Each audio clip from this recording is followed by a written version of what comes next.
Bang Edwin mungkin gimana setelah Yang pertama, Assalamualaikum warahmatullahi wabarakatuh. Waalaikumsalam warahmatullahi wabarakatuh. Terima kasih teman-teman semua yang mengawal kasus ini sampai hari ini. Saya tadi ke atas ketemu penyidik. Yang pertama akan saya sampaikan apa alasannya termohon terlapor itu tidak menghadiri permintaan keterangan tersebut. Jadi ada surat namun tidak dilengkapi dengan dokumen yang lengkap, sehingga seharusnya kalau memang ada sesuatu yang disampaikan harusnya dilengkapi dengan dokumen. Artinya kalau memang dia kurang sehat itu kan harus ada keterangan. Nah, itu biarlah penyidik yang ada di atas. Yang kedua, yang terpenting itu adalah saya membawa kita khusus hari ini ke sini karena ada hal-hal yang penting yang ingin disampaikan, yang ingin ditanyakan kepada penyidik terkait kemenakannya dia sendiri. Seperti apa biar dia yang menjelaskan. Gimana Bang Edwin mungkin? Ya, jadi kehadiran saya hari ini kan tadi kalau sebelumnya niat saya mau sholat Jumat. Ya kan? Saya mau sholat Jumat di Polres gitu. Terus tadi ada yang bilang, "Bang, ini kayaknya si Anu kagak jadi nongol." Saya bilang kagak peduli. Yang penting khotibnya ada. Kalau khotibnya nggak ada, saya nggak jadi sholat Jumat, Bang. Gitu.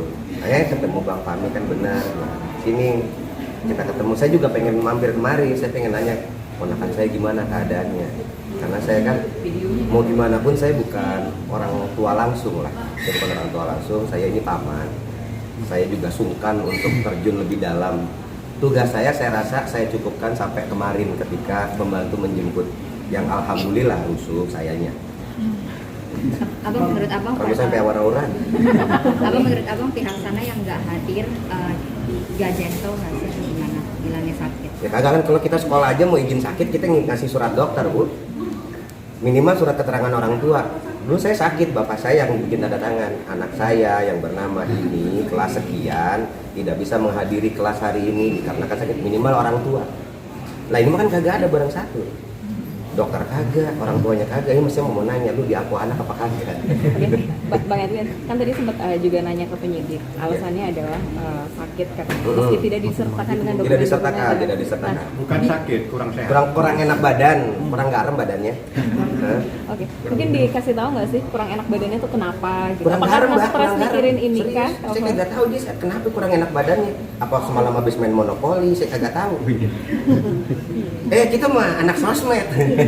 Kita mah anak sosmed, dia kata betul begini gitu. Minimal ya tadi saya bilang kalaupun sakit setidaknya secara legal formalnya kita pernyataan sakit itu datang dari mana gitu. Kita di kantor pun bilang sakit aja harus ada keterangan dokter. Apalagi kita berkaitan dengan pihak hukum. Jangan dibercandain, Bang. Hormatin aja. Kalau emang takut ya ngomong, "Pak, saya kayak kagak berani, Pak. Kira-kiranya saya takut dijegat sama yang rambut hijau." Saya kagak nongol, kagak nongol saya. Serius. Mungkin Bang Fahmi bisa jelasin lebih lanjut ya. Ya, Bang Edwin tapi mengenal sosok Fadel sendiri kan? Berapa kali ketemu? Bagaimana? Mengenal sosok Fadel. ketemu atau apa? Oh ya akrab banget kan. Ya terkodel. Pemjeruk jadinya yang keluar. Ada kekecewaan nggak sih Bang mungkin? Kagak Bang, saya kagak pernah ketemu barang sekalipun. Ya, saya tahu juga di sosmed dikatanya dia kan jangan adu ide dan otak dengan saya. Saya konten kreator. Gitu kan. Saya taunya mah dia konten kreator. Saya ketemu muka, saya mau foto. Beneran, saya mau taruh di IG saya ketemu artis. Saya ketemu belum pernah. Bang Edwin, tapi Hadir. katanya dia bilang Bang Edwin pernah nelpon ke dia kalau Nyapa belah mananya. Bentar nih. Ini gua ngelenong nih urusan nih kalau kayak gitu. Kagak pernah nelpon, Mbak. Kagak pernah, Mbak. Berarti nggak benar ya yang katanya Bang Edwin tuh nyerahin tanggung jawab Loli. Astagfirullahaladzim, saya ngirain ponakan saya. Bah, mendingan si Sean dah. Ya sebut, maaf ya. Ya, kadang gua udah ngomong. Tante olah. Ada kan. Jadi mungkin dia lagi panik sehingga membuat informasi seakan-akan adanya sesuatu dari pamannya Laura. Itu nggak benar. Saya yang banyak tahu. Ya, saya adalah bagian keluarga besar. Betul. Saya tahu persis. Betul. Tapi terkait ketidakhadiran itu jadi kekecewaan sendiri nggak sih Bang? Karena mungkin mengulur-ngulur waktu juga. Ya kalau saya melihat itu kan sebetulnya begini, ini kan panggilan permintaan interview atau klarifikasi atau permintaan keterangan. Jadi sebetulnya dia datang saja Tapi yang aneh membuat alasan yang tidak logis sehingga itu akan menjadikan masalah baru. Saya ingatkan di hukum ini ada manakala seseorang itu dipanggil tidak mentaati panggilan itu ada pasal tersendiri. Itu bisa dikategorikan menghalang-halangi proses pemeriksaan atau proses hukum.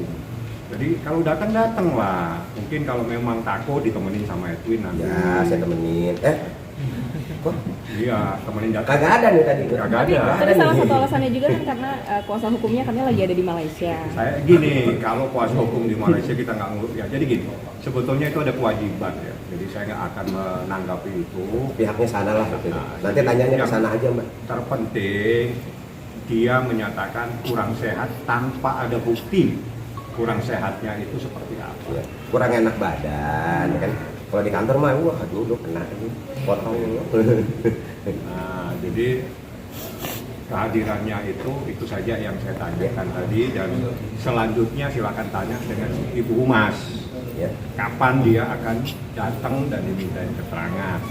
Yang paling penting kami bukan meng-cross-check persoalan hadir tidak hadir itu nggak penting buat saya karena itu menjadi kewajiban, menjadi haknya penyidik. Tapi adalah mengantarkan pamannya Laura untuk menanyakan keadaan kemenakannya seperti apa karena mau bypass komunikasi sementara belum bisa ini Ya. biar kenakan gitu ya. Betul, karena tadi kan saya juga berpikir bahwa ini sudah ranahnya ke hukum ya.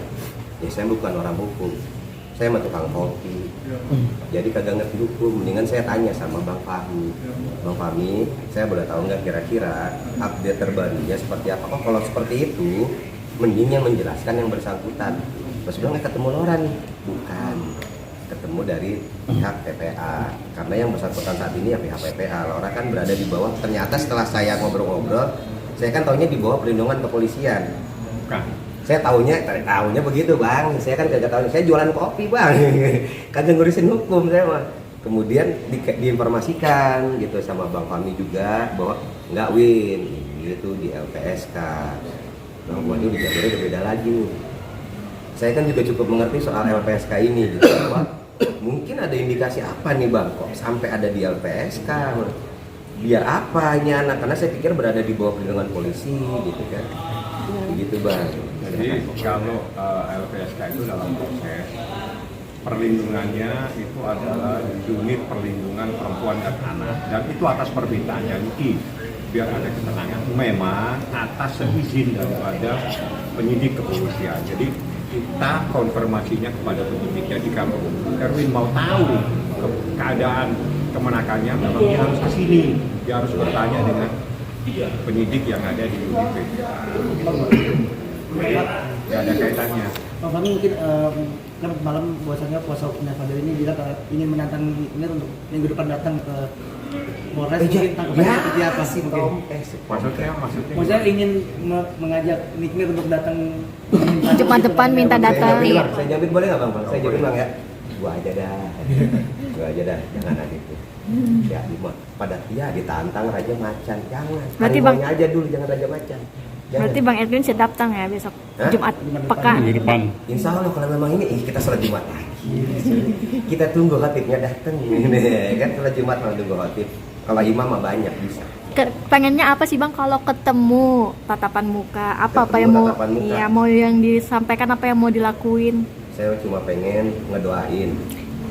Jadi kayak kan biasa ya kalau kita ngedoain kan auzubillahi minasyaitonirrajim kan bismillahirrahmanirrahim. Doa saya gampang. Banyak saya tanya. Allahu la ilaha illallahul qayyum.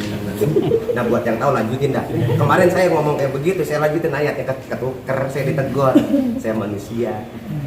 Kalau saya kayak gitu saya kadang nyontek HP dulu. Oh ini doanya habis sholat begitu. Hanya cuma doa doang Bang. Saya berpikir tindakan saya yang paling bisa lemah-lemahnya saya lakukan adalah mendoakan untuk yang terbaik. Itu yang saya minta untuk teman-teman semua. Kalaupun ada lagi, ini saya udah serius. Ya, tadi kan HP-nya ngumpet. Jadi gini, saya minta untuk semuanya jangan lagi jadiin bercandaan lah. Ini bukan bercanda. Kita bicara soal anak yang harus dilindungi dari, lo tau musuhnya Arnold zaman dulu, predator. Dari predator ini jangan dilepas. Perkara dia belum terbukti, Mari kita tunggu, kita buktikan. Kalau memang salah, saya datang, bang, minta maaf. Kan saya juga kagak ngatain abang. Saya cuma minta keadilan ditegakkan. Saya datang ke polisi, gunanya polisi. Kalau ini hukum rimba, saya giles pakai motor, bang. Kalau ngikutin emosi ya, kan ada hukum. Makanya saya bilang ikutin aja hukumnya. Dan teman-teman sekalian, saya minta jangan jadi ini lelucon. Ini harusnya jadi awareness buat kita semua untuk, ayolah sadar dengan kita harus melindungi anak. Mau siapapun, nggak perkara ibunya, nggak perkara tetangga atau siapapun. Karena kadang itu hal yang sungkan dilakukan. Kita sungkan kalau ngeliat, oh ini anak ini begini, kita sungkan. Tapi itu memang anak harus dilindungi dimanapun. Dan ini saya harap ini jadi awareness untuk semuanya bahwa hal ini gongnya udah besar banget. Akhirnya sudah mulai muncul suara-suara bahwa, iya ada kasus di mana saya baca sampai miris. Yang tadinya ini ngumpet, nggak mau speak up, ngelihat emak lemon nongol kayak gitu. Pada muncul, alhamdulillah mulai berani speak up, biarpun tetap dalam kondisi anonimus mungkin. Tapi mulai banyak yang cerita ya gue saya miris lah intinya. Maksudnya mari kita jadikan momentum ini. Ada banyak hikmah yang bisa diambil. Ada banyak banget hikmah yang bisa diambil dari sisi keluarga, dari sisi hukum. Kita akhirnya lebih sadar tentang hukum perlindungan anak. Saya nggak mau ngomong undang-undang, nanti saya dipelintir. Bang Fahmi dah yang ngerti ngomong undang-undang ya. Gimana Bang Fahmi undang-undang kemana? Ya, kalau menurut undang-undangnya perbuatan yang dilaporkan oleh Nikita Mirzani itu adalah kejahatan. Nah, jadi ini bukan main-main. Dengan ancamannya minimal 5 tahun, maksimal 15 tahun. Itu satu perkara yang dilaporkan. Kita tunggu ada perkara lain, tapi kita fokus pada satu masalah ini karena ini yang paling penting, karena ini yang bisa memberikan perlindungan kepada Laura.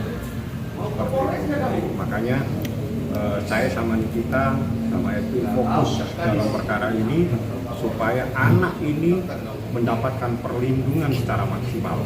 Perlindungannya bagaimana juga secara batinnya juga terlindungi karena banyak hal yang terjadi sebelumnya. Jadi seperti itu. Tapi saya katakan kembali, tidak ada persoalan percintaan itu. Ya ini. Aduh, astagfirullahaladzim. Itu yang sangat betul-betul. Astagfirullahaladzim. Yang dilaporkan apa, yang dibahas apa. Yang saya laporkan itu Undang-Undang Perlindungan Anak, tindak pidana kejahatan terhadap anak kecil yang dilakukan oleh orang dewasa dengan ancamannya 5 tahun maksimal 15 tahun. Jadi tolong kalau tidak paham, tanya apa yang dilaporkan oleh Nikita Mirzani supaya Anda tidak tersesat semua menyampaikan kepada masyarakat.